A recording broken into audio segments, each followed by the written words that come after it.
Guys, meron ako nakita online na binibenta. Battery repair fluid daw ito. So, na-curious ako kung talagang nakaka-repair siya ng battery. So, ngayon, meron tayo rito dalawang battery. Isang good, tsaka isang bad. Tapos, itong ating battery repair fluid. Pero bago kayo bumili, ako na yung magte-test. Titingnan natin kung talagang effective. So, kailangan natin ng isang dead battery. Tapos, meron tayo ritong tester. Para masubukan muna, mapakita ko muna sa inyo na dead battery talaga to. So, unahin na natin tong good battery natin. Ayan. Kabit muna natin yung ating battery tester. Makikita ninyo nag-turn on pa siya. Kita nyo ba? Ayan.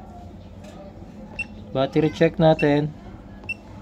Yung mga ganitong klase ng battery, usually mga nasa 200 cca yan eh. Ayan na, 62 amperes. Medyo mababa na rin yung cold cranking amps niya, pero still 12.21 volts pa to.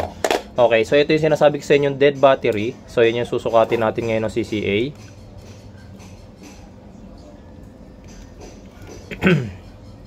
Ayan. So hindi siya nag-turn on. Ayan. As in dead battery na siya.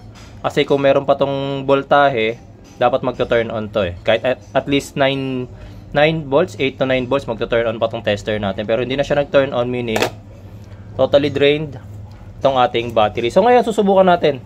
Bago kayo bumili ng binibentang mga battery repair fluid sa online, check natin kung effective. Nung binili ko to, ito yung pinadala, 500 ml. Tsaka to, parang syringe ata, syringe tsaka pandikit. So kailangan gawin, binasa ko na yung directions niya. Actually yung mismong battery walang directions.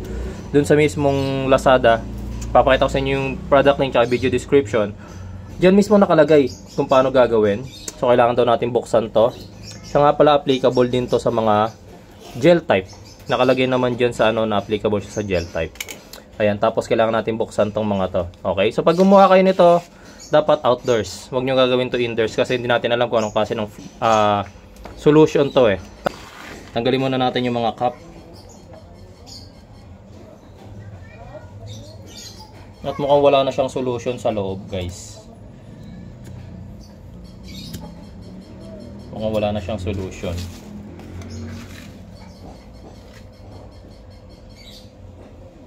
Ayan. So ito, may kasamang binigay, kasama sa package, yung pandikit.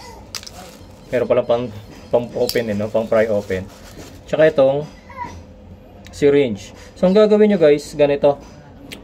Sasalinan lang natin to. Nakalagay 90% ng battery ang isasalin natin dito. So hindi na masyadong puno pero 90%.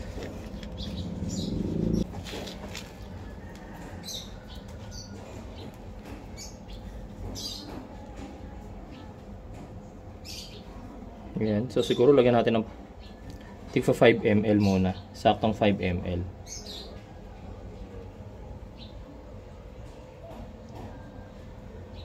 Then silipin natin kung may laman na. Pag wala pa, kuha ko kayo ulit.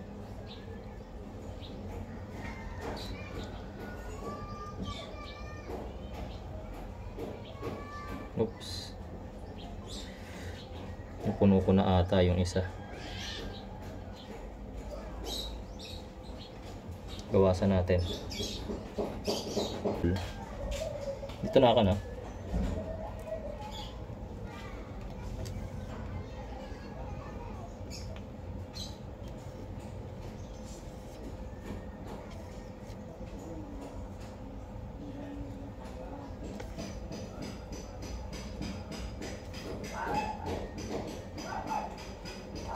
Ayan.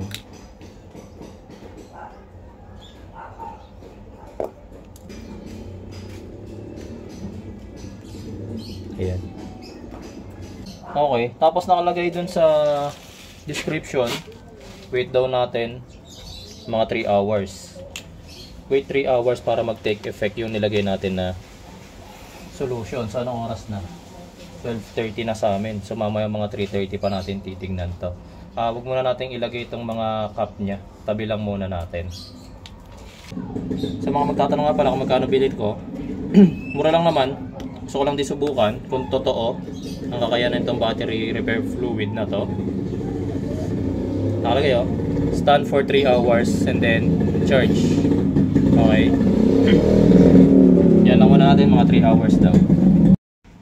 Alright guys, so mukhang 3 hours na yung nakalipas.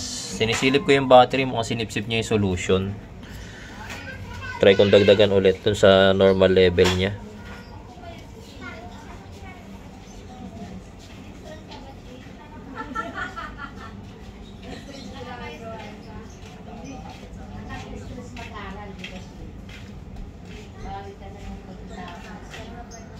Ayan. Okay na siguro yan. Tapos ngayon, gawin natin. Try nga natin kung magkakaroon na siya ng reading sa ating battery tester. Sa ating battery tester. Tingin ko kailangan pa itong i-charge eh. Gaya niyan, wala pa rin reading. Wala pa rin siyang reading guys. So ito, sakto meron tayong charger. Ito na guys, so nakakubik na yung ating battery charger. Ginawa ko muna ng paraan para mag-hold yung ating negative. Positive natin is connected na rin. Filled na yung ating fluid. Charger natin nilagay ko sa LED. Sa LED type.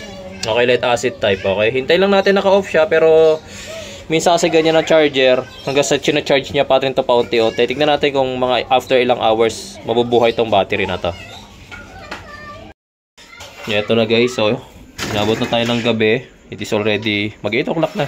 So mula kaninang 3:30 nung charge natin yung battery.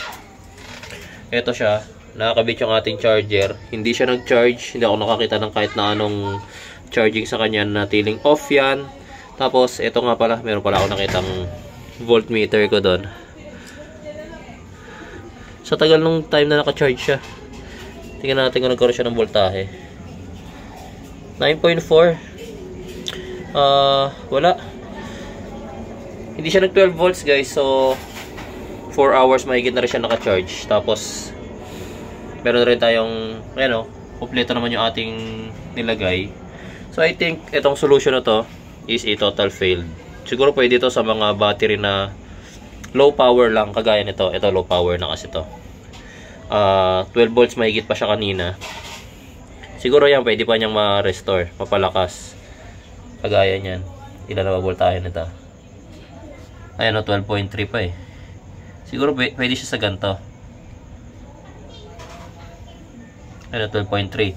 Pero sa kagaya nito na dead battery na, hindi na siya pwede. Ayan. Kung nakikita nyo ba't nangalahati, actually nasalin talaga siya lahat doon sa loob. Kalahati. Naubos. Nailagay siya lahat doon.